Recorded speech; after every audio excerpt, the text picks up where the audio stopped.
Hey everybody, it's your favorite, whatever you want to call me. I'm Linda Marcus Smith again doing another interview.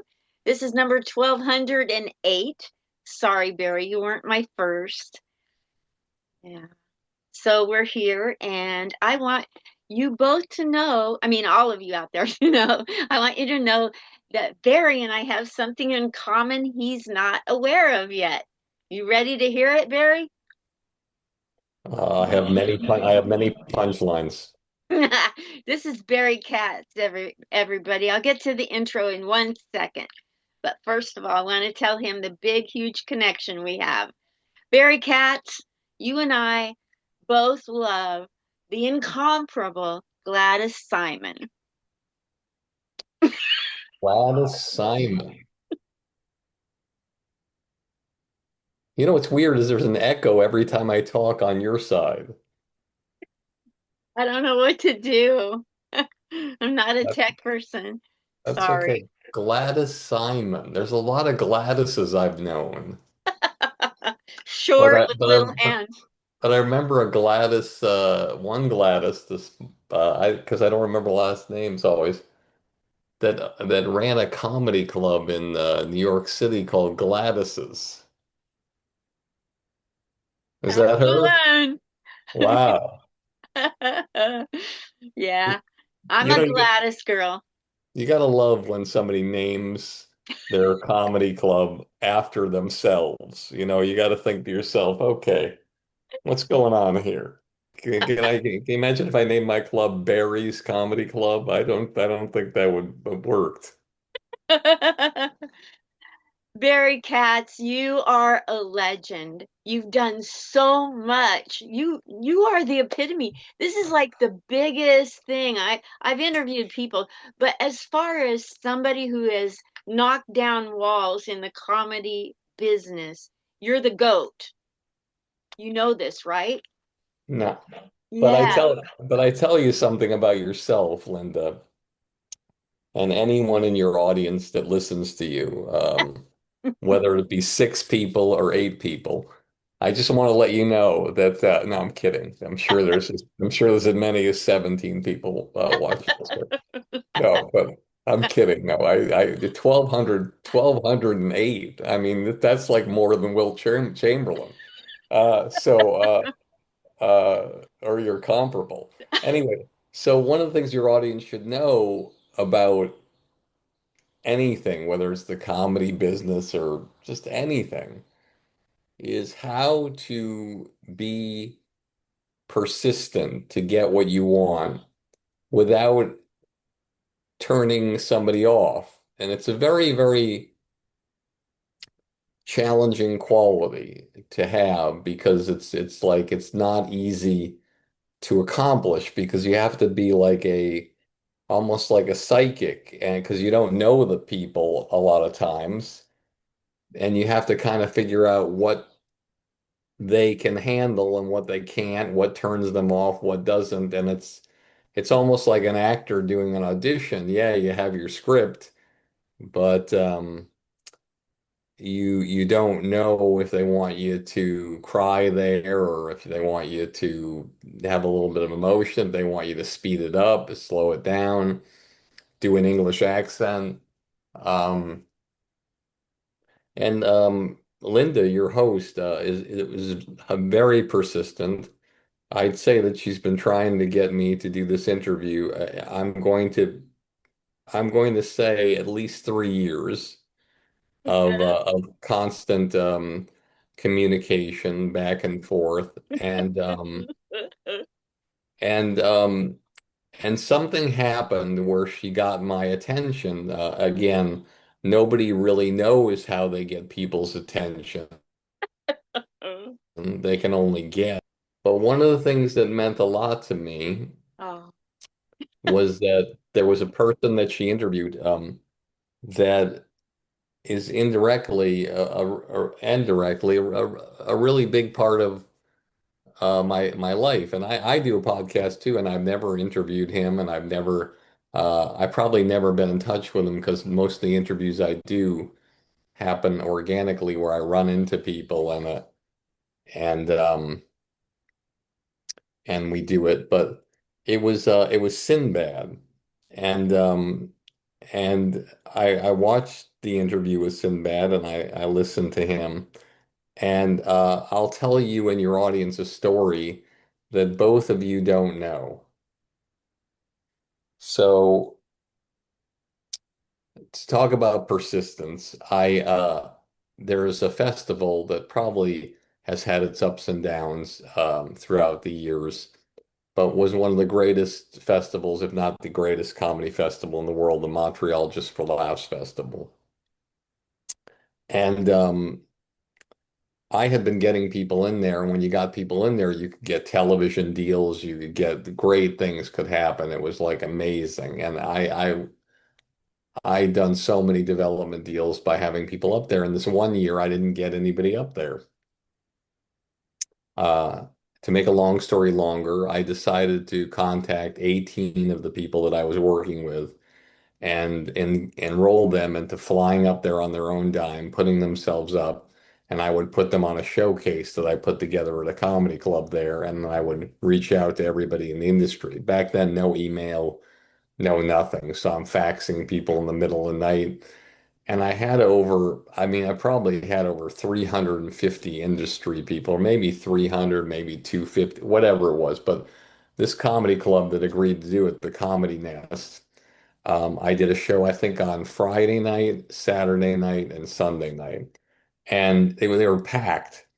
And I got like, I believe I got like 7 development deals for people like, Tracy Morgan and Jim Brewer and Daryl Hammond before he got Saturday Night Live, before Jim got Saturday Night, all these different people. I think Wanda Sykes. I can't really remember everybody right now. Long story longer, I got a call from Disney. They wanted to do like a 4-year executive producer deal with me. And I remember I hired a lawyer, Debbie Klein, who was representing Jim Carrey at the time, and she was in this tiny little office. And then when he did his big movies, she moved to like the corner office with her name on the door. And I hired her to do my deal. I'll never forget when she called me and she told me the amount of money that it was and the office space I was going to get. And I was like stunned. And I remember she said, well, you can give me more than 5% if you want, because entertainment lawyers are 5%ers of what you get. And we laughed anyway, but so I get the deal, and then she tells me to fly to LA, and they're going to set me up in my office space. I know this is a long-winded story, but you'll enjoy it. That's okay. I like And Norm Macdonald. yeah, and then they take me to this office space next to the lot in this 10-story building. I'm in the penthouse of this building, and this office space is it's like a quarter of the floor. It's insane, and they take me to this corner office and sit me down, tell me, hey, you're going to get all your refreshments and all your things for your guests, and we're going to give you all your supplies and whatever furniture you need. And I'm in this office on the 10th floor, the top floor, with this glass wall around the corner, like jagged corner thing, amazing. And they leave, and I was just such in shock, and I remember putting my feet up on the desk and sitting in the chair and just being like, this is insane because of somebody saying no to me and my persistence of just keep going and going, and they're not putting people to the festival, and fuck it, I'm just gonna go and do my own thing, and I'm going to figure it out. And I got all the development deals from that festival that year, not one for anything that they did. And then they flew to meet with me and told me never to do that again, and they would put people on of mine. But you're probably wondering in your audience, how does this relate to Sinbad? So I'm sitting in that chair with my feet up on my desk, and I just kind of looking around and I just see like the drawer, the drawer to the desk that's on your left, and I just open it up and I'm kind of back and I'm just feeling around and I feel what feels like a stack of something. And I reach in and I pull out a part of the stack and it's Sinbad's headshots. What? And I'm like, what is his head doing here? And I called because I don't really have a cell phone. Then I call, it's like 1995, I think. And I called the person that showed me the office and I said, I don't know how to tell you this, but there's a stack of headshots here of Sinbad. Do you want me to bring them somewhere or send them somewhere? And she said, no, you can throw them out if you want. I said, are you sure? She said, yeah. Sinbad and his production company had that office for the last several years, and they just moved out, and so you're moving into Sinbad's office, What? and it was like, holy shit! And I know I never got to tell him that, and I produced his hour special, Yeah, I one of saw his, that. one of his hour specials, but I've never really spent any time with him, and when I saw your interview, I thought to myself. This is what's amazing about Linda is like I have never asked Sinbad to do an interview on my thing that I do, industry standard. And and Linda probably asked Sinbad, 57 times or at least more than zero. And who was the one that sat down and had a great conversation? She did. And in the instance of Sinbad, I kept my little dinghy uh, tied to the pole on the dock. But I haven't done that with other people. But, like when I was in Montreal and I saw Kevin Hart, I did not ask him. I didn't want to step on his manager's toes. And so I was right with him. I've been with him many times. He started my comedy club in New York doing shows and he places and he was living on I think Keith Robinson's couch. And I'd known him for years, but I didn't ask him when I was right in front of him. Linda would have asked him. And so what I did is I took his manager aside, who I saw later that night, who I was sitting next to, and I said, "You think Kevin would do an interview with me?" And he said, "Let me text him right now." And in 5 minutes, he said yes. Wow. Now, now, why does that happen? Why do people do things? You never know, but you can still be persistent. Like Yeah. there's a documentary being done on me. This is the last thing I'll say before your next question.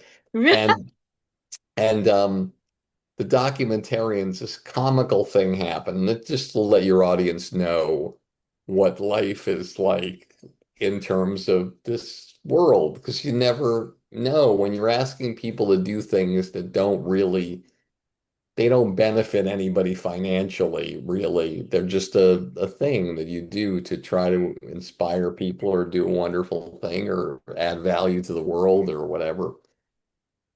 So they say we've been going through our list. There's just a couple of people at the end of our list that we wanted to ask you about, Stephen Wright and Pauly Shore. And I said, well, Pauly Shore is somebody I've known from the very beginning. I've seen him do hundreds of sets. I've hung with him. I've been to his club, the Comedy Store.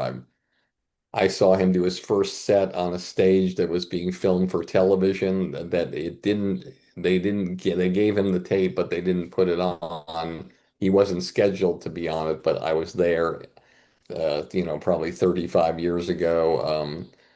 I'd say he's an automatic. I said, what about Stephen Wright? I said, well, he's the first comedian I ever saw on stage.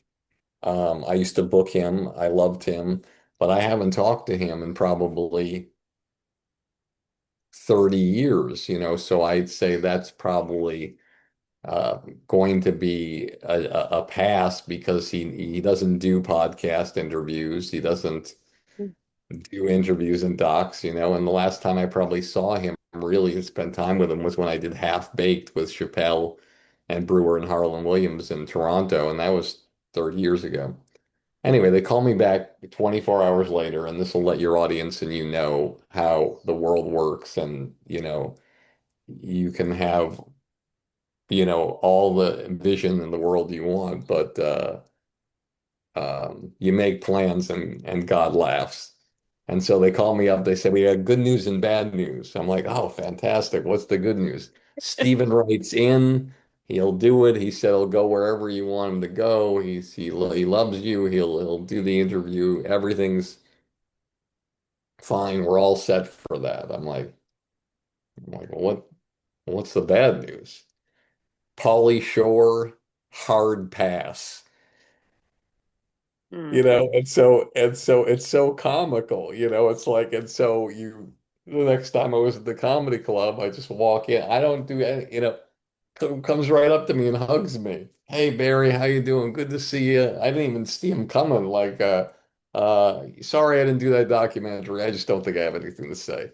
And then just moves on, and you can never take anything personally or get upset because you just don't understand a lot of times why things are the way they are. And so, but with Linda going full circle, the main thing is that if you have persistence with anything, um, yes, there's a chance that it backfires and it doesn't work in your favor. But what people don't realize is that it's not in your favor if you don't be persistent.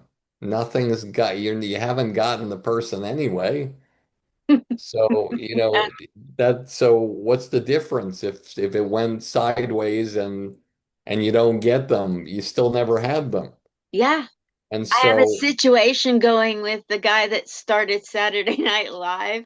His initials are A and a Z, like bookends on the alphabet there. And I was being persistent, and he picked it up as a woman being bitchy or whatever. And somebody else stepped in to ask him for me.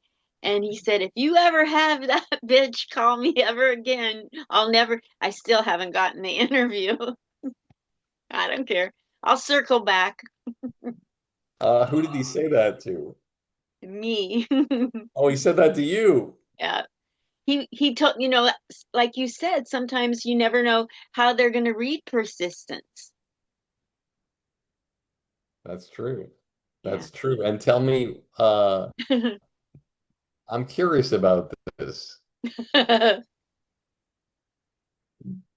This is fascinating. I know you're conducting the interview, but I'm really kind of fascinated about this. Go right ahead. A man is rarely ever called a bitch, and if he is called a bitch, he's not upset about it. You know what I mean? Um, and when a woman is called that, it's a controlling term. It's meant to get a reaction and to control somebody a lot of times. And and the thing is, what's interesting is that just for your audience, even though she doesn't want me to do this, Alan Zweibel has a sterling reputation, uh, a sterling reputation in the business. There's very few people who don't love the guy. And just for sake of this podcast, another person I've never asked to do and I've always wanted to have him um, friends with so many people that I know. So when that happens, what do you do, Linda, when you hear in business, when you hear yourself referred to as the B word? What advice do you have for your audience of how you move forward after you have somebody do that? I just figure that's being said to shut me up, make me go away, make me get so hurt that I don't bother the person again, and that's just not going to happen. So you're wasting your breath. I'm like a bad penny. If I want something, I do. If I know I can do a good job with it. I don't I've always wanted to do the things other people don't want to do. And one of the things a lot of people don't want to do is be consistent and make things happen. I've always wanted the jobs nobody else wanted. Like, I like telemarketing. I like barking at a comedy club because most people can't stand it. And I like dragging information out of people. Most comedians just want to talk about themselves. I want to hear you talk. You know, it's weird that you said the words, I'm like a bad penny, but then you went on to describe qualities that have nothing to do with a bad penny. Yeah, I and want there's the problem with my comedy right there. I don't understand. Well, like people can perceive me like a bad penny if I'm being persistent. Oh, perception. There Got it. you go. Yeah. But I Yeah. don't think it's like people have told me since I was little that I'm too sensitive. I'm sensitive. How can you be too much the way you are? It depends on how you use sensitivity. If you're persistent, how can you be too persistent? I'm just the way I am. I can't help it. Got it. All right. I understand. Let's go on to Barry now. I want to know, yeah, what makes you want to do what you do for the comedy world? Because I mean, we have comedy dynamics because of you. We've gotten, uh, you've accomplished getting, I mean, the list of things that you've done is right in front of me. Let me read them. Should I go get my tea while you read them? It might be at least 30 seconds to 30 minutes. Sure, you can go get your tea, All and then I right, won't feel so self-conscious. they'll focus on your camera. So for 4 decades, he's discovered groundbreaking talent. Names like Bill Bellamy, the OG of comedy, Brad Williams, Jim Gaffigan, Sarah Silverman, Jeffrey Ross, Whitney Cummings, Dave Chappelle's career. He was one of the founders of Comedy Dynamics, one of the largest comedy production companies. He's been involved in the original sale of the Emmy nominated Comedy Central roasts. Yeah, this is a big deal. We're talking to a heavy hitter legend here. And he's the first talent manager, to use social media to accelerate a career of, and I'm sure you'll know the name, Dane Cook. That's what it is. And before we get off of this interview, for all my 17 fans, actually some of my videos have gone viral as of late. We never know, this might go viral. Um, but I want to know, I would like to have Barry answer some of the odd jobs he's done, some of the jobs he's failed at getting to where he's at. What was it like when he first went and did comedy? Who gave him some breaks and all the advice he can give to up and coming comedians on persona and having a voice and how not to be a pest like Linda Marcus Smith. Up to you, Barry. You get the This is the first odd job I've ever done talking to you. I mean, this is I don't know if I ever want to do an odd job again. This is I'm not really happy with these odd jobs. I don't I actually one of the what go on. I'm sorry. what makes you so wonderful that you want to do all these things for the comedy world? Where does that come from? Um,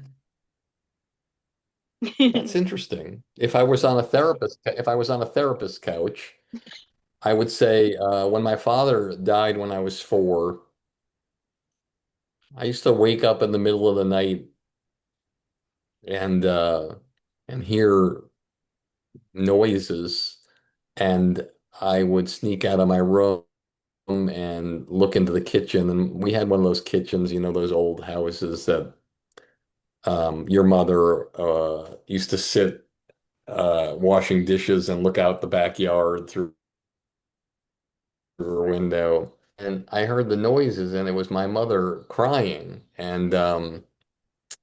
And you know that thing that when you see somebody from behind and they're crying, they kind of their shoulders are kind of, going like that. And I remember I would get up every night and just run in and grab her by the calf or the leg and say, um, mommy, everything's going to be okay. Hmm. And and you sort of become the everything's going to be okay guy, I guess, when something like that happens. And so I always wanted to be somebody who added value to somebody's life to let them know that whatever they wanted to do, everything was going to be okay. And in terms of management and all the people you mentioned and so many more, I would meet people who were in studio apartments, had nothing, and but they had dreams, and if I felt something from them, sort of like the Dead Zone with Christopher Walken, where he could shake somebody's hand and see the future, I I put that checklist together with them of what they wanted in their lives, and we just um, checked the boxes off as we went along and accomplished the goals. And I didn't think anything was that challenging without persistence. I've represented seven people who were on Saturday Night Live, a guy who hosted twice, and you don't get that without persistence. And I have hundreds of stories of how, reaching Lorne Michaels and getting him to see talent but it doesn't matter, getting somebody to see something. What also matters is that when you get them to see, you prepare those people to deliver, and you don't control everybody. All you can do is do the best you can do. And sometimes people delivered, and sometimes they didn't. Um, and like when you get me to do this interview, Um, that's great, but it doesn't make any difference if this interview is a bust or if it's an interview that stinks or if you weren't on your game or I was like on drugs or um and so it's all about that, I think, wanting to help people make things happen. And sometimes, as we all know, um there's ranges to everything that we don't understand. Like there's people that I'll work with and just start working with them and immediately great things happen and I'm not even really doing anything. But it's the way the world kind of works that's this unexplainable thing sometimes. And then there's people that, you have to really work really, really, really hard to get the things to happen. And they happen or they don't happen. And it's strange the way the world works. And the world, will fuck you up and then you think, "Oh my God, this is bad. This is really bad." And but if you really understand of your life, you know normally that when something bad happens or something happens that is not necessarily in your best interest, you have the opportunity to do something else that turns your life into a better thing or something more interesting. And my biggest strength has always been my biggest weakness is that I love doing everything. So I love managing. To be humbled and blessed to meet over 25 comedians who were living in a studio apartment and then go on to be household names and multimillionaires, or to work on television shows like, Last Comic Standing for God knows how many years and see up and coming comics and be a part of a platform that changed people's lives forever. Um, to bring the roast to Comedy Central with Jeff Ross after a hiatus of roast for God knows, 30 years. To even with Jeff Ross, I put up Take a Banana for the Ride with him. I'd say 30 years ago, we got an overall deal with Disney, and then it was probably on the shelf with him for over 25 years. But he owned the IP and he put it up on Broadway, and now it's on Netflix. And there's so many things. You mentioned Comedy Dynamics, just doing a deal that I really probably was unsure of because I'd always worked on my own, and I merged my company with this company, New Wave Entertainment. And I remember my first month there, there was a movie that somebody brought to me and said, "Hey, listen, if you can finish this, um, it's already got a Sundance approval. It's going into the Sundance Film Festival." And I went to the owner of the company. I never had to go to an owner before. I was always the person. And I said, "Listen, they want to finish this. I reckon the cost within our company." I mean, it would cost them probably $60,000 somewhere else, but the cost within our company might be like between 11 and $14,000 to finish, and we can get our title card on it. It's going to Sundance. It was like a thriller, and he looked at me, and I love this guy, by the way. He was so good to me, the owner of New Wave, so good to me. But he said to me, "Barry, it's not your lane, and just stick to what you wanted, what we brought you in here for." And I said, "But I know there's something about this film. I have this feeling like I do when I meet comedians, and I can't quantify it to you, but I feel like great things are going to happen." He said, "Barry, I'm not going to do it." And that film won the Sundance Film Festival Grand Jury Prize.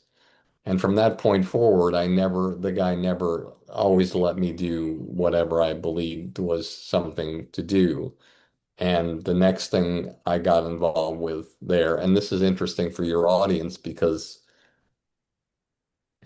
um, it's not always the best thing to do, but whatever. I remember I was working late night there after they passed on the thing, and he said, "But don't worry, I'll support you." And I was just fucking depressed because I'm in this office in this 40,000 square foot place. And yes, they're paying me a lot of money and they bought me into the company to do this. But I just felt like for the first time in my life, I wasn't in control of my own destiny. And again, I guess it comes full circle. I heard crying. Mm. It was like midnight, and I hear crying in this 40,000 square foot place, and I'm walking around like I don't even know. I haven't even walked around this whole place. There's editing bays, and in the editing bay is a woman crying. And I said, "Are you okay? Can I help you with anything?" She says, "No, I made this pilot presentation in sizzle reel, and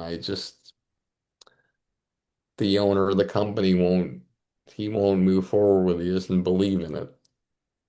I said, "Oh, well, can I take a look at it?" And she said, "Sure." She asked me who I was. I said I was just and I want and to write the name down. I'm going to guess who it is. Okay. I don't think you'll guess. So it was a show about Casper Van Dien, um, and his wife at the time, Catherine Oxenberg, and their blended family. And she was royalty, and he was a like what he would consider a B movie actor, but he was in Starship Troopers, and their life in Malibu. And the the sizzle reel was called "I Married a Princess." And I'm a comedy guy. Like I don't, I'm like But I look at this thing and I'm like, this feels like a Lifetime kind of show. It doesn't feel like really anything else. But I said to her, look, let me go through this. Let me edit it a little more with you.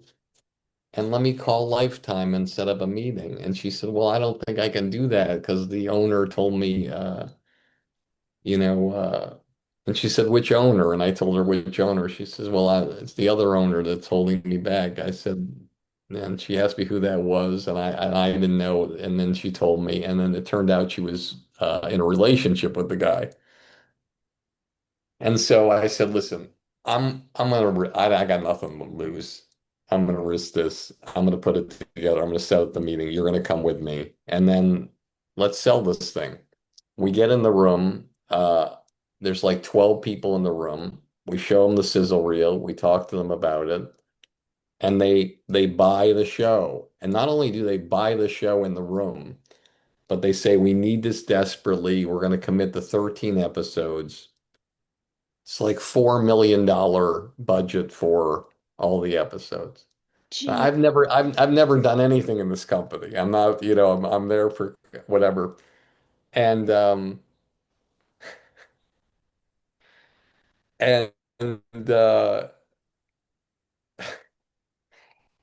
I'll never forget after we sold it. And when $4 million goes into a company like that, you got to understand there's a finishing department, there's coloring, there's editing, there's the cameras, there's the filming. It's like there's all these line items for different things when you're working on a movie or whatever. And if there's a production company working on it, this is what they don't tell you, is that they collect underages on every line item.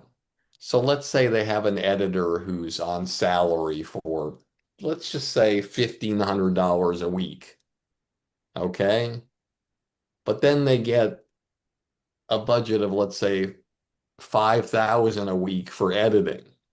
So there's all these places where they can collect. So $4 million coming in besides the executive producer fee of 10%, which was like 400,000.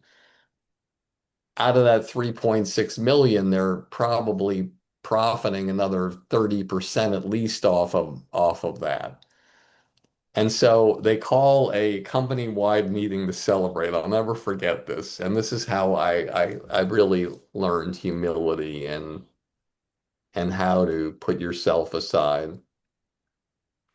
The owner of the company stands up to congratulate. It's the biggest thing they ever done in their lives. The two owners, the guy in the relationship with the girl and the other guy. And they say, we're so excited. We got our first production. Everybody in this company is going to touch this project and we're going to be involved. And we like to give credit where credit is due. Uh, and so I'm kind of I'm kind of like, oh shoot. And the person who I went in the editing bay is right next to me, and I'm kind of like, oh Jesus. And I'm kind of like, and the owners are like, I'm like, this is embarrassing. Ladies and gentlemen, please welcome. And they introduce her. And oh my God. And she walks up and everybody's giving her a standing ovation. And I'm just like, I'm just whatever.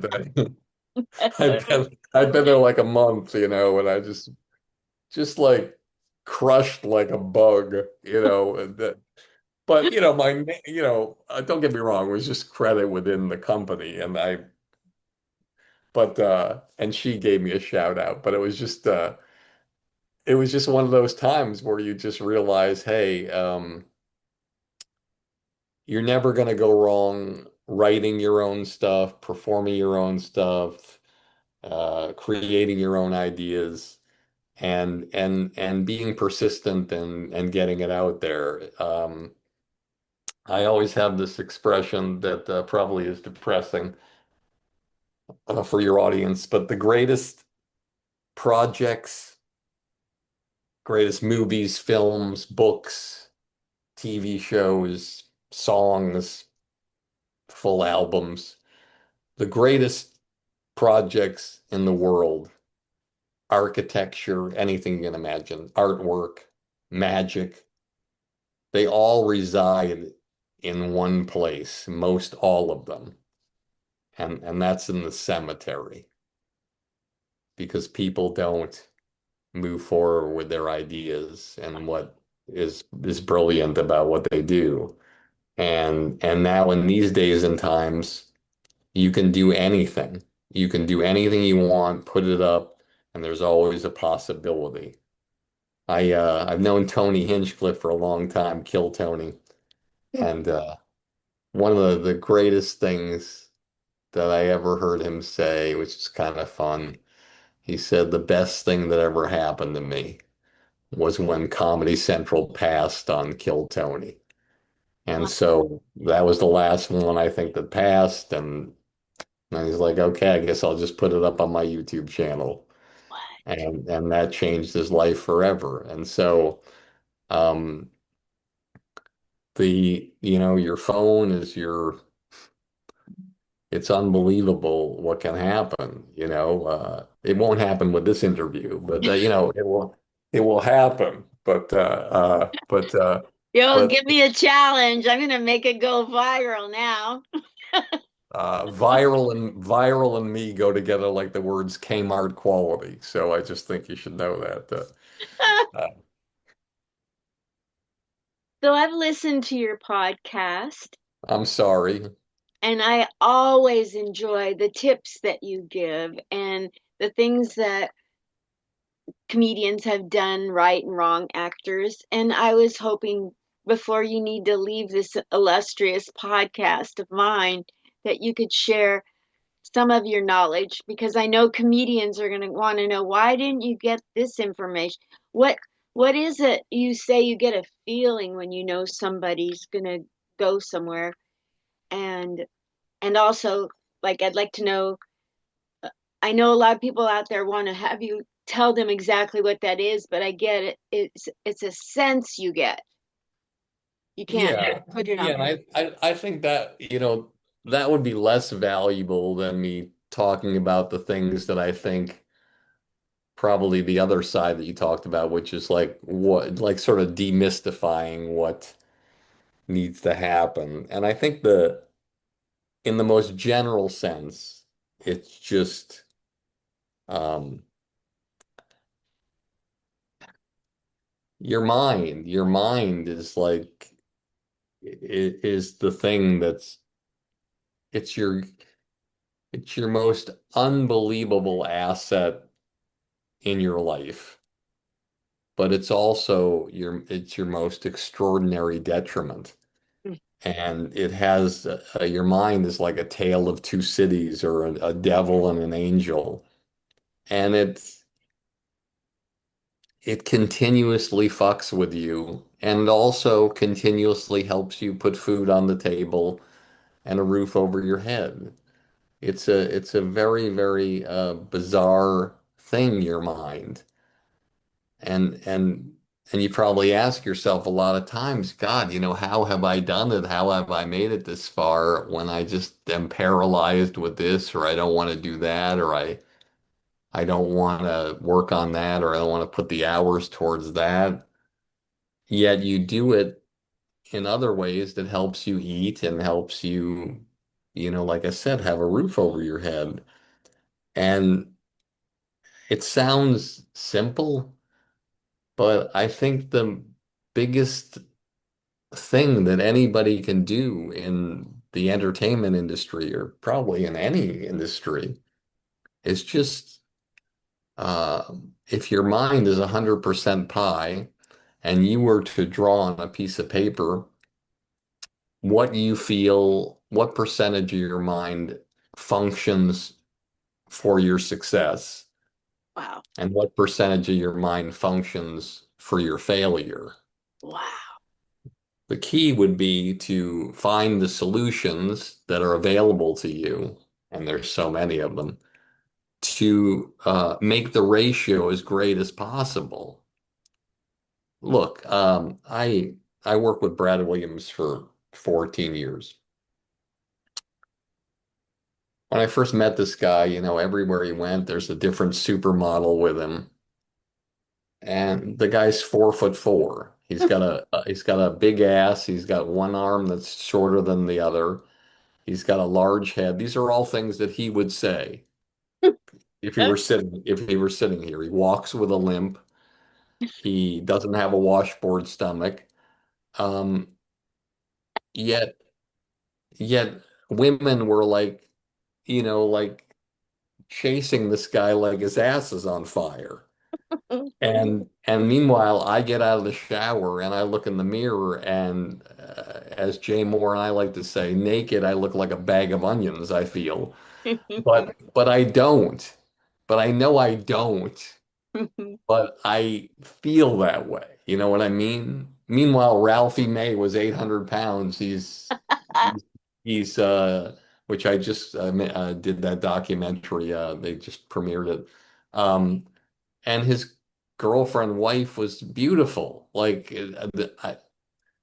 And so everybody has these things where they're like, ugh, why is this way? Why is it that way? And if you can just eliminate those things a little bit at a time, and you focus on those positive things that move you forward, uh, the ratio of your success increases in the same way you increase the ratio of the positive over. So it's more. It can't help but not happen that way. That's just the way it is. And sometimes, there's certain job opportunities or things that they don't come along that often, and the odds are much, much slimmer to get them. Like I look at a show, let's say like Byron Allen's Funny You Should Ask. So there's six chairs. There's six chairs, and he has one of them. So now there's five chairs. And it's like it was Cheryl Underwood, um, Jamie Kennedy, John Lovitz, Natasha Leggero. Um, Whitney Cummings. yeah, but then what happens? Whitney says, "Hey, I'm doing Hollywood Squares." John Lovitz says, "I want more money." Or a Louis Anderson, who I used to represent, passes away. And then there's an opening. And now it's can I get in? And can I get in? How do I get in? And once I get in, how do I stay? I'm like auditioning for the job every day to stay. Um, and I think that's one of the things that people don't look at. It's like there's getting the gig and then doing an extraordinary job when you get the gig. So psychologically in your mind, you could even force yourself and get the positive bigger, but then you get there and then now you have to deliver there. And I always am of the opinion, in my professional and personal life, that I'm auditioning for the next day. Mm. And sometimes I am not the best that I could be. Sometimes I might do things in a way where I think it's still going to go great, but I don't maybe want to do all the things or maybe accomplish all the things that the people on the other side want me to accomplish. In every podcast you've done, Linda, this is a good example for you and maybe the people listening. So Linda's done 1,208 podcasts. Okay. Not one day yet. Yeah. And one of the things that Linda would never talk about, and nobody ever talks about it, but it's just factual. It's factual. There's one podcast that she would believe is the best, and there's one that's the 1,208th best. There's not a tie for first place for 1,208 podcasts. Wow. And that's the way it is, and that's the way it's always going to be. So whatever your work is, you still go out and do the best you can. Because you never know who's watching. Like, they say when you go into a bathroom, don't talk in the bathroom because you never know who's under the stall. Um, and and that's the thing. You do everything you can, but you're still one is still going to be the best. One's still going to be the 1208th best. But if you do the best you can every time, the range of from the worst to the best is like incremental. And so, like when I do an interview like this, I I don't want to be number 1208. I don't want to be, I want to be number one. I may not be number one. I may never get to be number one, but my intention is to try to be at that level and be the best I can. And so whether I manage, whether I'm making a film, whether I'm doing a television project, I'm working on one with Whoopi Goldberg and Craig Shoemaker right now. I'm working on a film as well, starting next week. Um, and just managing, I just did Jay Moore's Hour special, Packing for Rehab with Jeannie Buss. Um, or whether I'm doing the podcast, industry standard, where I'm just doing it to be of service. I do this industry blueprint where I have 1,000 people, comedy artists in this community where I help. I also do private consulting. I brought the first comedians to Circus Soleil. I had a 3-year consulting deal there. I love like doing everything, and I love being interviewed for podcasts because I want to. Did you bring Paul Ogata on? No, I love that guy. no. So but you notice what Linda just did? This is amazing. Sorry, I interrupted. This is great. This is great. This is so great. I can't believe comedians at Cirque du Soleil. That blows my mind. Um, Paul was brought on by Brad Garrett, I think. I gave the tip for that. Um, so, but what Linda did was she just mentioned one name. She's done 1,208 podcasts. She knows everybody in the world, but she mentioned one name of one person she obviously believes in and thinks is fantastic. And she knows probably at least 500 to 1,000 comedy artists. So how did that guy get to come into her mind and through her lips? Wow. Because that person is something extraordinary about them, and there might not be something extraordinary about a lot of people. And what Linda did, you just got me thinking about this. I'm sorry to do this, but this is great. I don't care.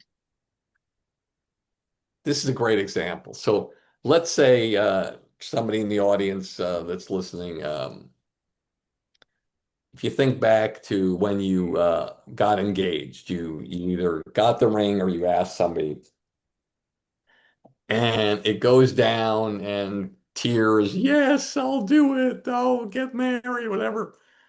And then you do something that's amazing. And I'm going to share this with Linda right now, and you're going to see how amazing this is.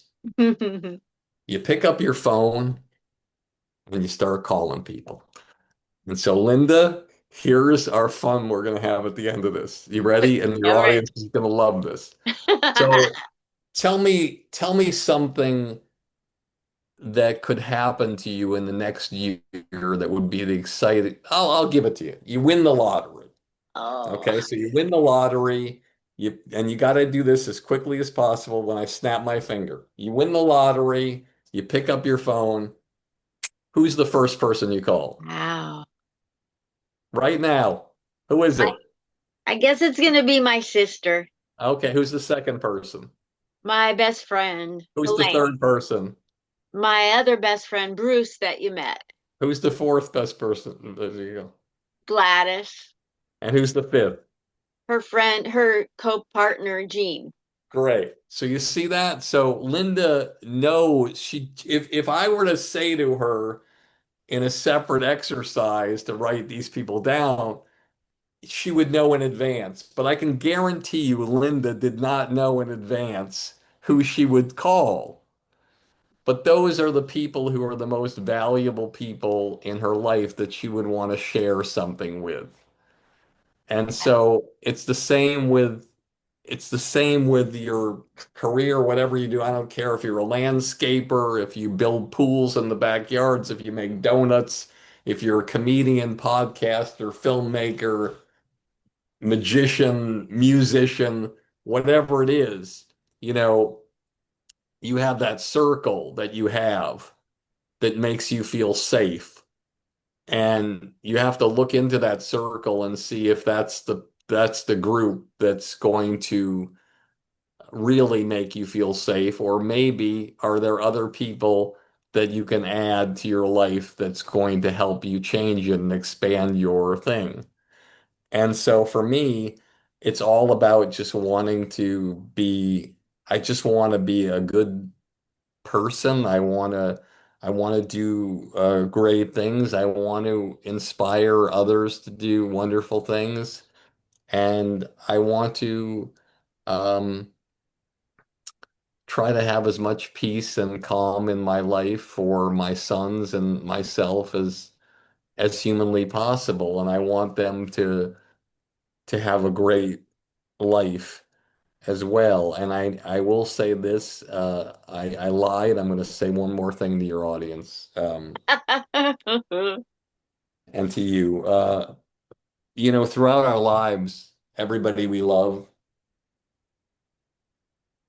could be in the entertainment business or in our personal lives. We all wish the best for them. We all wish that they never break a leg. No one in their family ever dies, that they never get in a car accident, that they never get a divorce, um, that they never get fired from a job. We all wish that that never happens to them. But the fact is that as Linda knows, and as I know, and probably a lot of you know, the people who don't experience tragedy and disappointment and heartache and loss, those people are ordinary. They're ordinary people. And the extraordinary people are the ones that have taken a beating, and life has bent them over a coffee table and said, "You sure are pretty." And and the people that are able to come back from that and and rise and build something special and put those bad things aside without letting them get stay here. Those are the ones who are the most extraordinary people in the world. And I love that about life. And I'm sad that I've gone through a lot of very, very challenging things, but I know that the world has a plan for me, for Linda, for all of you, and I'm grateful for that plan, and I look forward to keep going with it. Awesome. Wow.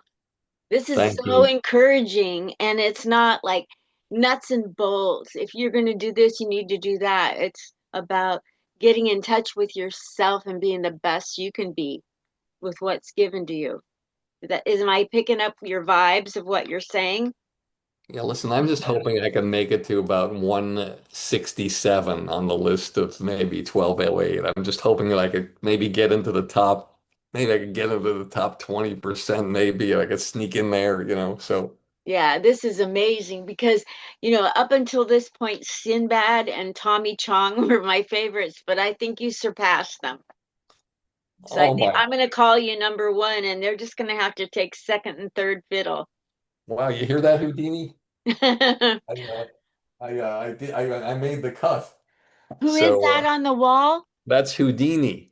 Oh, wow. Why is Houdini. Houdini on your wall? I'll tell you why.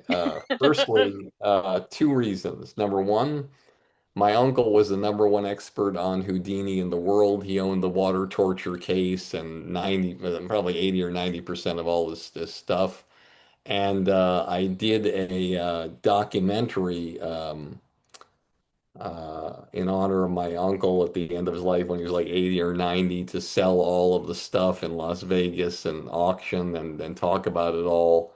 And it was on the History Channel, the last documentary on Houdini. And Houdini, also, just for the audience to know, was the greatest illusionist of all time. And every illusionist there is to this day, just as David Copperfield says, stands on the shoulders of Houdini and tries to carry on the legacy. Houdini, before there was social media or anything of that nature, he would go to the town that he had the show in front of the theater or around the square, and he would do a major illusion or trick where he'd nail himself into a coffin and get thrown in the water and come out, or he'd be up in a huge whatever you call it, the thing with the wrecking ball, the whole thing that holds it, and he'd be upside down getting out of it. And then he'd just yell out, "Hey, listen, I'm going to be at the Main Street Theater tomorrow night. You can get tickets over there now." And he would sell out every show, and they essentially came to see him die, but he never died. Um, and lastly, it's there because he had the drive to want to do the best things in the world that people took notice of and and and and that inspired people in a way that was very unique and different. And so I hope that in my lifetime I get to do a little bit of that as well. And hopefully this conversation with you, I hope I made the cut, and you're an extraordinary woman, Oh, thank you. you should be very grateful. Anybody listening to this woman that that's all she wants to do is she wants to change lives, and hopefully she'll do it one show at a time. And I'm moving up. I'm past 20%. I'm pushing the top three right now. Number I might. one. You're number Oh, one. yeah, You're I bet you number say that. I bet you say that to all the people going through a transition. No. Um, I have one last question. I have an answer for you, but you get to go first.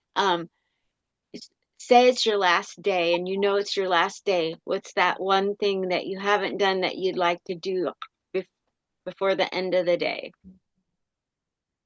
well, Jesus, it was this podcast, so now I've got to come up with another answer now.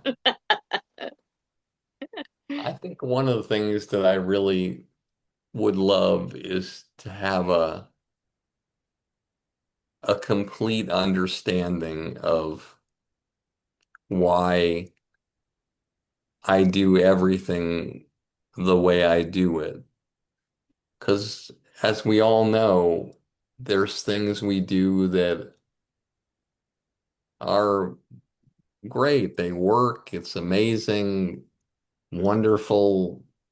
Could be anything. It could be how we fold clothes out of the dryer. It could be how um, we get that big job away from that competition. It could be how we go on a first date and how we present ourselves. It could be anything. But then there's always those things that we do, and you're like, I know that there's a better way to do this.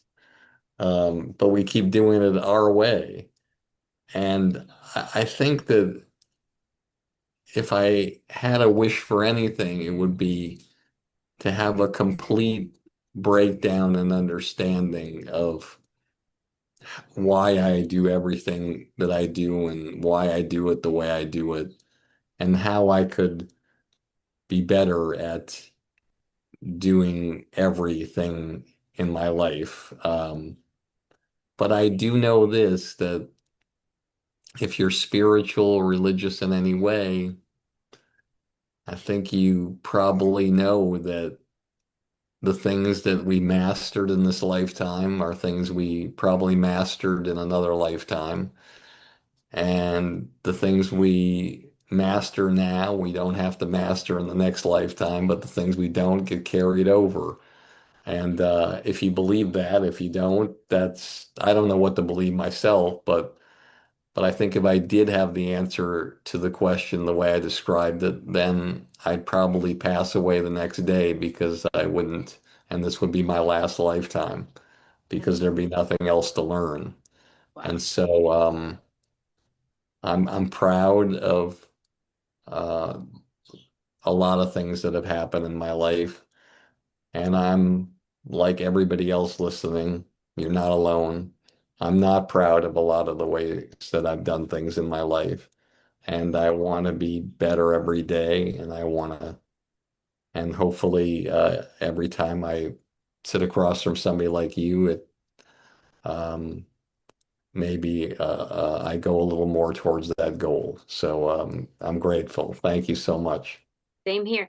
Let me tell you the one thing I have to do. It's burning inside of me to do. I Well, want to listen, I fill think the you should, I think you should get that checked. Uh, I I just did. It's my bile duct. Anyway, so before I kick the bucket, I want to fill Madison Square Garden with military and veterans because here's a tip. Military is active duty. Veterans, they have been active duty. Let's not get it twisted. Anyway, I was in the military and I want to fill Madison Square Garden one day with all the military and veterans in New York City and have it be sponsored where they come in and get one heck of an entertainment show. That's what I want to do. Sounds great. Somehow. Sounds That's my great. That's they do it for the police. They I can don't, do I it don't, for I don't think that would be that difficult to do. The only thing you have to remember is that Madison Square Garden probably isn't going to give any discounts, that many discounts, so it's probably still going to cost like about $250,000 at least to get the venue. And then you have to have a team to be able to reach out to all the people and for the tickets, and probably first come, first serve, even if they have tickets and there's a line for people if they don't come who get to have a chance to come if people cancel. Um, and then the entertainment lineup, what is it? Is it comedy or is it everything? well, But I I'm mean big. that would be an easy gig to book. That would be an easy gig to put together. It's just what's not easy about it is the somebody to be a benefactor to at least fund it and then get a sponsors to pay back the benefactor who did it, or else get the sponsors initially to do it. That's great. Great advice. Thank you. Yeah. I'd I, be honored. I'd be honored to work on that with you. oh, yes, you got yourself a girl. I will do that with you. I'll do Yeah. whatever it Well, takes. I'll well, stop everything for this. well, thank God I didn't call you the G word, or I would have gotten canceled. Thank you so much, Barry. Thank you. I appreciate you. All righty. Well, I'll let you go, but you guys follow him, watch his watch his podcast, catch him live when he does his thing and helps you grow your comedy career. And I'm escaping the names. Tell me the Oh, names that's again. okay. BarryKatz.com is my website, at BarryKatz at Instagram or X. And podcast is industry standard, and there's a YouTube channel for me as well. And then lastly, I guess if you're a comedian who wants to get to the next level, there's the industryblueprint.com, which has the community of like 1,000 people in it, and at different consulting tiers and things where you can get one-on-one time with me if you uh, put a few dollars into Linda's Swiss bank account. Okay. Thank you so much, BarryKatz. Thank you. Thank you, Bye. Barry. Bye. Bye.